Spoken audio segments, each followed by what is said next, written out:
The original tribal chief is back. भाई खुशी का तो ठिकाना ही नहीं है, अभी भी यकीन नहीं हो रहा है कि रोमन रेंस इज बैक। जी हाँ दोस्तों, अपने tribal chief head of the table की वापसी हो चुकी है। अब मुझे तो भाई वेट नहीं हो रहा है कि इसके मेन इवेंट के बारे में मैं आपको जल्द से जल्द बताऊं, लेकिन थोड़ा सा कंट्रोल तो रखना ही पड़ेगा। मालूम है भाई कि आप लोग का भी खुशी का ठिकाना नहीं रहा होगा जब रोमन रेंस का थीम सॉन्ग बजा होगा। लेकिन खैर दोस्तों, इससे पहले हम बाकी मैचेस को कवर करते हैं, फिर बात करते हैं मेन इवेंट के बारे में। और समर स्लैम की शुरुआत ही दोस्तों Liv Morgan versus Rhea Ripley के बीच W women's world championship match से स्टार्ट होता है और रिंग साइड पे भाई डोमिनिक मिस्टीरियो भी मौजूद थे। और भाई मैच तो तगड़ा ही था इनके बीच में, बल्कि भाई मैच में तो रिया रिप्ली ही डोमिनेट कर रही थी लिव मॉर्गन पर। लेकिन दोस्तों मैच में ना रिया रिप्ली को भाई थोड़ी सी प्रॉब्लम हो रही थी इनके शोल्डर में, और ये भाई इसको ठीक करने के लिए भाई खुद ही अपने शोल्डर को अनाउंसर टेबल पर मार रही हैं, तो कभी रिंग साइड पर। लेकिन दोस्तों मैच के क्लोजिंग मोमेंट्स पर ना भाई लिव मॉर्गन स्टील चेयर लेकर आती है अटैक करने के लिए, लेकिन वो नहीं कर पाती है। भाई जब चेयर रिया रिप्ली के हाथ में आता है ना, लेकिन भाई ये जैसे ही कुछ करने जाती है भाई वही हुआ जो होना था, डोमिनिक मिस्टीरियो रिया रिप्ली को रोक लेते हैं ऐसा करने से।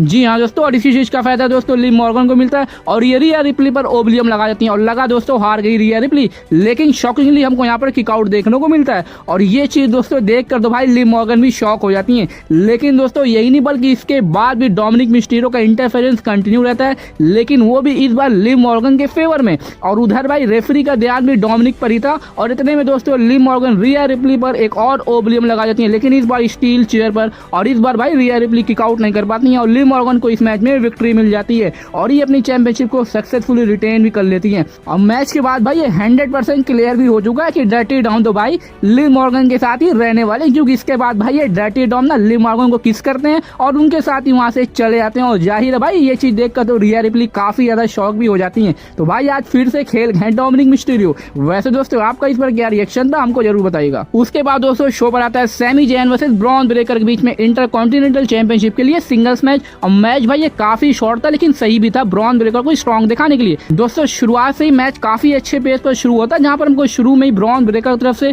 फ्रैंक स्टाइनर देखने को मिलता है और सैमी जैन की तरफ से ब्लू थंडर बॉम्ब और एक्सप्लोडर भी। लेकिन दोस्तों मैच के एंडिंग मोमेंट पर ना सैमी जैन के हेलुआ किक को भाई ब्रॉन ब्रेकर काफी तगड़ा स्पेयर में कन्वर्ट कर देते हैं और इसके बाद भाई एक और काफी तगड़ा रनिंग स्पेयर लगा के पिन करके मैच में विक्ट्री ले लेते हैं और बन जाते हैं न्यू इंटरकॉन्टिनेंटल चैंपियन। और इनकी इस विक्ट्री से दोस्तों क्राउड भी काफी ज्यादा खुश नजर आ रहा था। खैर दोस्तों इसके बाद शो पर आता है Logan Paul versus LA Knight के बीच में यूनाइटेड स्टेट चैंपियनशिप के लिए सिंगल्स मैच। दोस्तों पहले एंट्री होती है लोगन पॉल की और इनको तो भाई काफी तगड़ा बू मिल रहा था अपने होम टाउन में। और उधर भाई जब एले नाइट की एंट्री होती है ना तो इनको काफी तगड़ा पॉप मिल रहा था, बल्कि भाई ये तो लोगन पॉल की वही प्राइम वाली कार से आते हैं और आते भाई इसको तोड़ भी देते हैं और ये चीज भाई लोगन पॉल को पसंद नहीं आती है। और इनके मैच शुरू होने से पहले दोस्तों ये दोनों ही लोग भाई पहले रिंग साइड पर लड़ना शुरू कर देते हैं। थोड़ा देर तक तो भाई ये दोनों ही लोग अपना गुस्सा निकालते हैं और इसके बाद भाई जब रिंग में आते हैं ना तब मैच स्टार्ट होता है। और मैच भी दोस्तों काफी अच्छे पेस पर शुरू होता है, बल्कि एले नाइट के लिए ना क्राउड काफी ज्यादा हॉट भी था। अब मैच भी दोस्तों इनके बीच काफी तगड़ा चलता है, बल्कि क्राउड की तरफ से दिस इज ऑसम तक के चैंट भी लगने शुरू हो गए थे।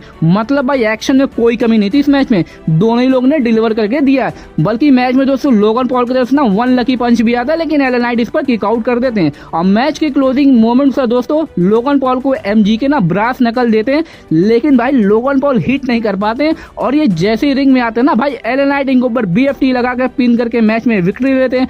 और आज जाकर भाई फाइनली एले नाइट अपनी पहली चैंपियनशिप को क्लेम करते हैं और क्राउड भी दोस्तों इनकी विक्ट्री से ना काफी ज्यादा खुश नजर आ रहा था और ये सही डिसीजन भी था डब्ल्यूडब्ल्यूई का। और अगर आज भाई एले नाइट नहीं जीत पाते ना तब तो भाई सोशल मीडिया माहौल कुछ और ही होता है इस वक्त। खैर दोस्तों वैसे आपका क्या रिएक्शन है एले नाइट के यूएस चैंपियनशिप जीतने पर हमको कमेंट सेक्शन में जरूर बताइएगा। उसके बाद दोस्तों शो पर आता है नाया जैक्स वर्सेस बेली के बीच में डब्ल्यूडब्ल्यूई वुमेन्स चैंपियनशिप के लिए मैच। और भाई सही में मैं बताऊं ना तो मेरा कोई खास इंटरेस्ट था ही नहीं इस मैच में, लेकिन दोस्तों मैच जरूर दोनों ही लोगों ने शानदार डिलीवर करके दिया था। और यहाँ पे भाई ट्रिफनी कैशिंग करने आती भी है, लेकिन कैशिंग तो नहीं हो पाता, लेकिन बेली का ध्यान भाई जरूर भटक जाता है इससे। और इसी चीज का फायदा दोस्तों नाया जैक्स को मिलता है और ये बेली पर लगातार 2 बार पावर बम लगाने के बाद फिर 2 बार एनिलेटर लगा कर पिन करके मैच में विक्ट्री ले लेती है। और अब दोस्तों नाया जैक्स है हम सब की न्यू वुमेन्स चैंपियन। उसके बाद दोस्तों शो पर आता है काफी तगड़ा और most awaited match Drew McIntyre versus CM Punk के बीच में और Seth Rollins as a special guest referee. और सबसे पहली बात दोस्तों मैच तो एक नंबर का था, आप इसको जाकर खुद ही देख लो भाई, कहीं से भी बोर नहीं होगे, मजा आ जाएगा भाई। क्योंकि भाई सेथ रॉलिंस पूरे मैच में भाई मजे ले रहे थे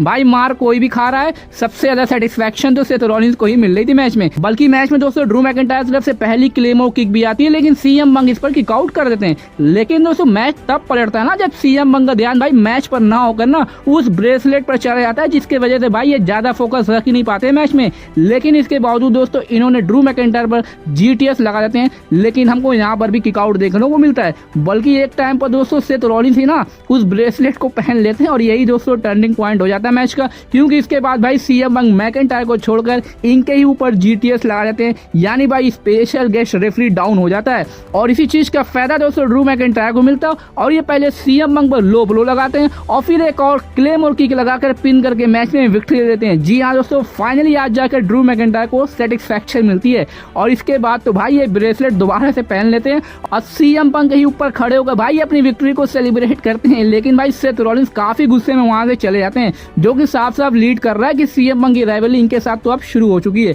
और ये बस टाइम की बात है कि कब WWE इनको स्टोरी लाइन में रखती है। वैसे दोस्तों आपका इस मैच को लेकर क्या ओपिनियन था या थॉट्स है, हमको कमेंट सेक्शन में जरूर बताइएगा। उसके बाद दोस्तों शो पर आता है डैमियन प्रीस्ट वर्सेस गुंथर के बीच में वर्ल्ड हैवीवेट चैंपियनशिप के लिए मैच, और भाई क्या ही मैच था। और असल में दोस्तों आपको ब्रूटैलिटी देखना है ना तो ये वाला मैच देख लेना भाई साहब, क्या ही मैच था। शुरू में दोस्तों मैच थोड़ा सा लंबा जरूर चलता है, लेकिन ब्रूटल मैच था एकदम।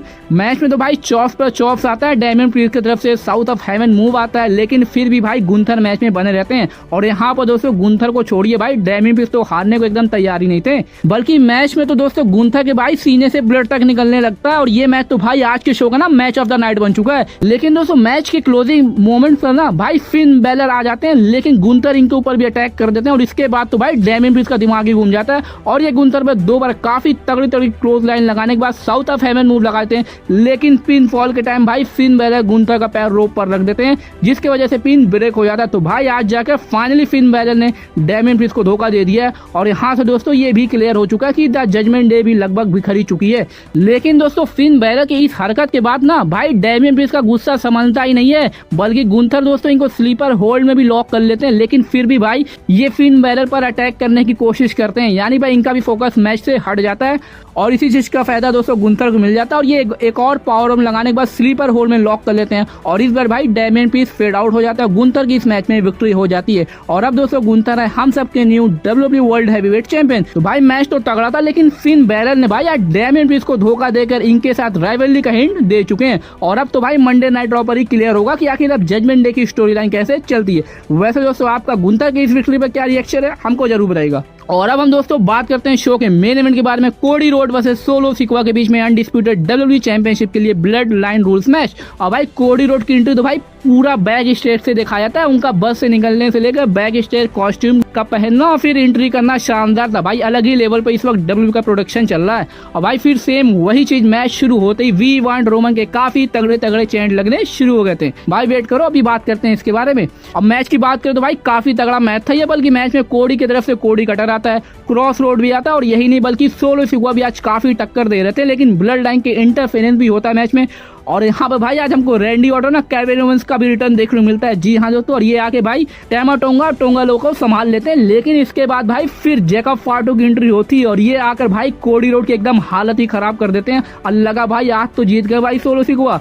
बल्कि टॉप ऑफ द रोप पर से ना ये कोडी रोड पर स्प्लैश भी लगा देते हैं, वो भी अनाउंसर टेबल पर, लेकिन इसके बावजूद दोस्तों कोडी रोड किक आउट कर देते हैं, यानी भाई सारा इंटरफेरेंस हो चुका था। जैकब फाटो के भाई पैर में शायद चोट लग गई थी, वो एक साइड पर ही बैठे थे और वही रिंग में भाई कोडी रोड और सोलो सिक्वा पड़े रहते हैं और तभी भाई थीम सॉन्ग बजता है अपने ट्राइबल चीफ रोमन रेंस का, जिसका हम लोग काफी बेसब्री से इंतजार कर रहे थे। और भाई क्या ही पॉप मिल रहा था, जबरदस्त था भाई, और इनकी फिजिक्स भी काफी तगड़ी लग रही थी देखने में। ये आते दोस्तों सोलो पर सुपरमैन पंच लगाते हैं और फिर स्पेयर, और ये चीज देखकर तो भाई कोडी रोड भी शॉक हो जाते हैं कि ये क्या हो गया, लेकिन इसके बाद भाई ये सोलो पर क्रॉस रोड लगाकर पिन करके मैच में विक्ट्री ले लेते हैं और अपनी चैंपियनशिप को सक्सेसफुली रिटेन भी। तो भाई मुझे तो अभी भी यकीन नहीं हो रहा कि रोमन रेंस इज बैक। भाई क्या ही बताऊं कितना वेट किया था मैंने इस मोमेंट्स का और अब जाकर भाई फाइनली इनका रिटर्न देखने को मिला है। भाई मजा आ गया समर स्लैम को देखने में, रोमन रेंस का रिटर्न हो गया और अब क्या ही चाहिए भाई शो से। वैसे दोस्तों आपका क्या रिएक्शन है रोमन रेंस के इस आइकॉनिक रिटर्न पर, हमको कमेंट सेक्शन में जरूर बताइएगा।